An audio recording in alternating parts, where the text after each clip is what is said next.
This is a suprapubic catheter change, and we're doing it on the basis of I've tried absolutely everything. So I've done, he's double incontinent right now, so my judgment is stating that the infection has probably pulled the catheter out a little bit or pushed it out. And also, and then because the first time I'd be able to manage to get a urine sample from the other end, the winky, and from that it's come up with blood and protein and stuff, and so he's on antibiotics, and I've decided because he doesn't like being the way he is, it's go straight full in for a catheter change, no messing about. So I've got my whole kit ready, emergency kit ready, and I'm just about to start it now. And I know I've got a BP reading of 108/71, and his stats are 96, so that I know that he's perfect. I've got all my kit ready, I've got emergency drugs ready. I'm just going to take the second reading, and then from the second reading we'll go from there. So from that I've used dipsticks, and then I've got everything ready here, including the trolley for the suprapubic and the new suprapubic. I've got everything ready. I just wanted to put this video together so you can see for yourselves, because I've got some overgranulation, an infection, and you can always tell by an infection by this translucent urine. So his blood pressure has risen a little bit to 132, but it's going to, because he doesn't like this bit. So the first things first is, when you've got your kit ready, is to get that around your little nozzle here, this part. And if you're in AD, you pull back like I said before.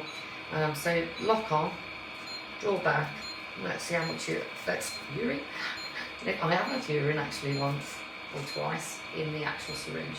Let's see, by pushing back, pulling back, pulling back, pulling back, where your resistance is. And you can see that. And I'm hoping to get 10 back. Well, maybe not, but yeah. I'm hoping to get 10 back because we reinserted it the other day because it did fall out. So let's just check. Perfect 10. There we go. I've got my dinner and everything ready. So now I've got all, as you can see, look, here's the stoma. It's been very bloody. It's got overgranulation. The tube itself, to my naked eye, it does look like it's got blood in it. I can see that. I'm going to give him a set of antibiotics when we get him up. However, I'm going to go fully straight in now and get this out of him, because he doesn't want to be like he is. And we've done every step possible. I've got bladder wash, I've got everything ready, and I've got rescue meds. So first things first is, obviously we've deflated the balloon. Get your instillator ready. I can't touch the inside of the packet because it's going to go inside the stoma. And then what I do is, because it's only one-handed, and anyone can do this, I will bring upside down like this my whole sterilised pack towards me. I need that bin out of the way really, but there's nothing I can do. It's a one-handed man job. So on there, Ben doesn't touch anything right now. I'll go by my third reading, so my rubbish bag's here.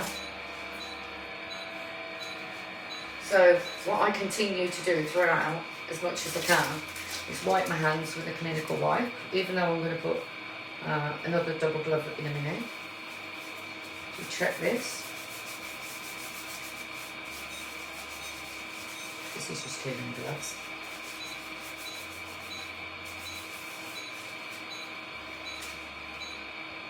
So in here, I have the size of the catheter, what's going back in.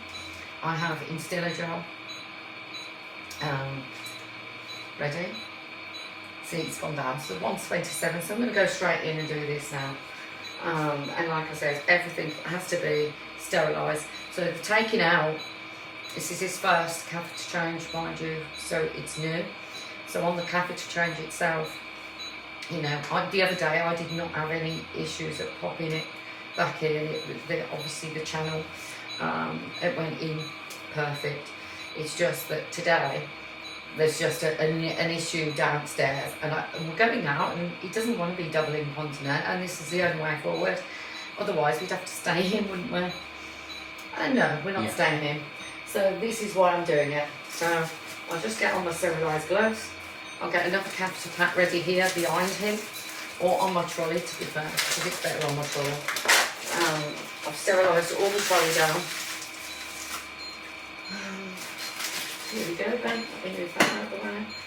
I've got that. I'm not doing a bladder wash on the basis of it's gone too far. I've done all the steps that I possibly can this week to help him, including antibiotics. And like I said, this now will go forward into getting it right, putting it back, and stop him from urinating, and it goes back into the super beauty. Although we've had both, haven't we, Ben? So to me, it's kind of weird because Ben's had it both ways. So I have to wear large gloves because I can't have my fingers constricted. So make sure. A lot of people wear masks. I did wear masks, but they don't work. They're not going to stop an infection like this. So when you've got your sterile gloves on, you're ready. I'm ready to have one hand dirty and one hand freed up, but sometimes I have to put an extra glove on to interchange, and they're already ready here. Are you ready? So first things first. This is going to be my dirt. This is my dirty hand. This I'm going to use to open up the stoma. So I use my gown. I'll open it up with my fingers. I don't know whether the camera can see that.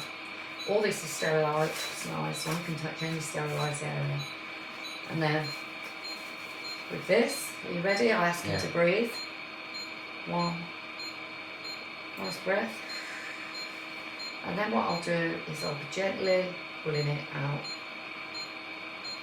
Oh God, I knew I smelled infection. Look at the state of that. That is infected. It's infected, look. I could smell it with him this morning, and I told him straight.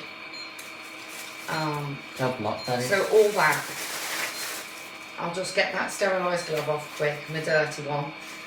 And because I've still got a clean hand, I'll use this now, take the cap off with my clean hand.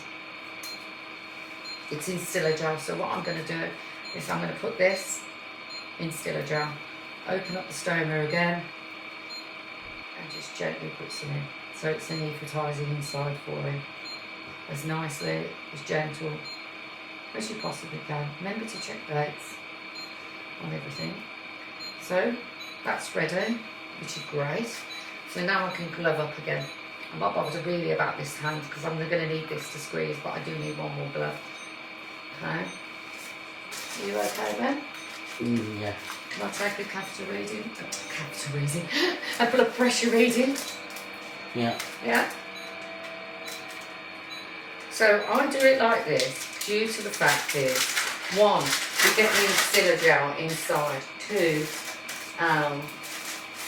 that I know. I've been doing it for 28 years, so I just recognise different signs, symptoms, whatever. So right now I'm putting 3 gloves on my left hand. So I'll be gloving up just in case any other urine comes at me. And people will be saying, why are you leaving the stoma open? Sometimes I don't. Sometimes I put that syringe, leave the syringe in. But you know what? I've got time to put this new one together. So my hands are both sterile. I'm going to move back down, and I've got the catheter right here. And I've already put the Stillagel in, so I've got it attached to a day bag too. So I can draw back and see if it's in place once I've got it in. So what I'm going to do is I've got 2 sterilised hands. Yes, I'm going to take this out with all its lovely stuff. You can pop it into the trailer gently, across his body as gentle as you can. But do not put the catheter anywhere. Grab the catheter itself, open up the stoma, in it goes. And there's a little tiny resistance, that little tiny bit, and then it sucks it in. To pop into place. How you feeling, Ben? Alright. Alright? Bit Sure. AD, but not much. Well, you're going to get a bit of AD on that one. The one thing I didn't get ready was my syringe here. Got it? I've got so many gloves on. I'm holding the catheter in place with my one hand. So, here we go. Ooh, I've already got a load of sediments on the way through. Hang on.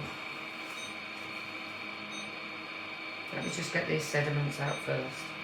Just making sure then. I'm just going to put some new saline in that. I don't need to. That's fine. How you feeling? Alright. Sure? Yeah. So all these in the catheter packs, I always get them ready myself as well. I have double whammies, but today I'm just doing it as gentle and as possible so I can show you how to do it, even though I need this glove off because it's too large. Here we go. I'm going to cause trauma myself in a minute if I don't get this off. So what I'm going to do is I'm going to hold it like this, turn it around so I've got double whammy on it. And when you're struggling to get these plastics off, always use. What on earth are you doing? Well, what I'm doing is I couldn't find the seal because I haven't got my glasses on to do that, but it's all going in the bag. Okay. Already. I've got that many sediments out, and it's in place. And I'll tell you where to feel it's in place is you can just get that resistance, a tiny bit of resistance. Have you already blew it up then? No, I'm just about to. So I won't blow the ballooner until I know I've got urine. Flat. I haven't just got urine. I've got actually black bits. I'm going to try and show the camera this. Look. I'm going to put this. So yes, I've got a flow. I've got about 50 mils of urine.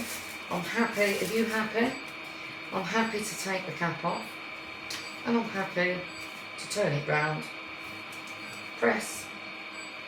And I do it quick. Lots of people do it slow. That's the balloon in. Drop your catheter down. And then take a little tug. Only tiny. And make sure it's in situ. So I'm just going to show you how clean after a suprapubic catheter change is. It's super duper. I've got none of that smell. Hence why I'm not wearing a mask. I never wore masks years ago and I'm not wearing them now again.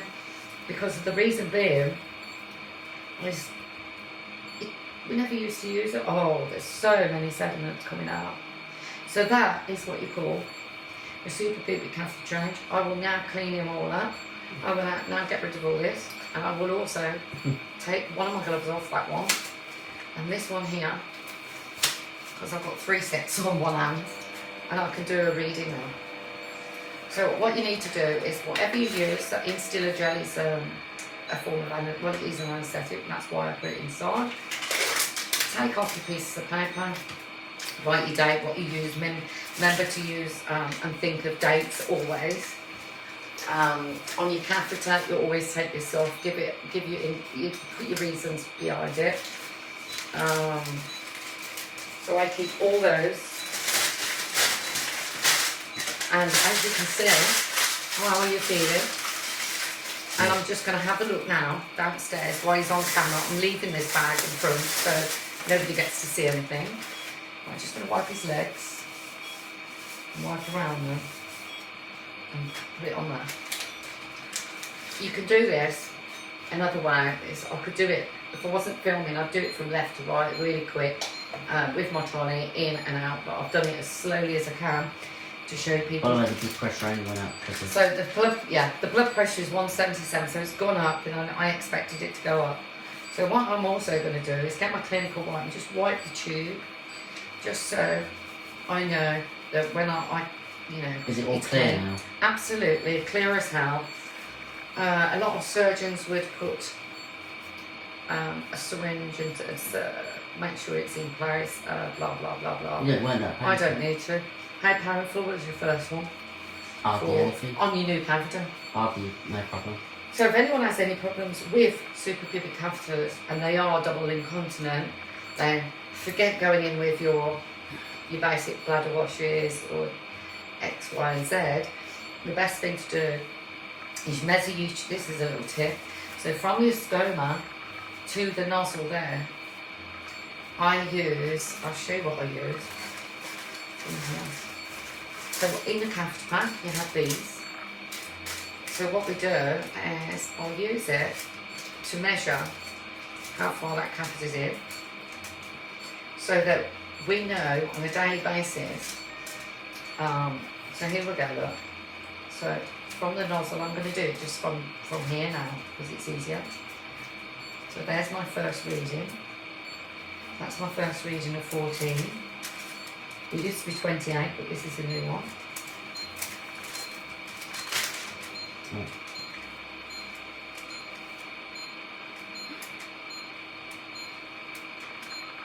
It's still 28. So that's 28. You take it right to the port on both, and check that down there, and you know your catheter is in situ. I wipe as much as I can down as I go along to keep obviously down with this infection that he has got. And the dipstick is in this bag somewhere, but like, you don't want to see that, and neither do I actually. It was disgusting, but you know what? This is a prevention of major AD, and it's preventing more infection, and it prevents also the double incontinent. It will stop now downstairs, so I'm going to have a look to see if it has stopped downstairs. No, it has. Rubbish at the same time. So try not to cross-contaminate yourself to your client or persons or whatever.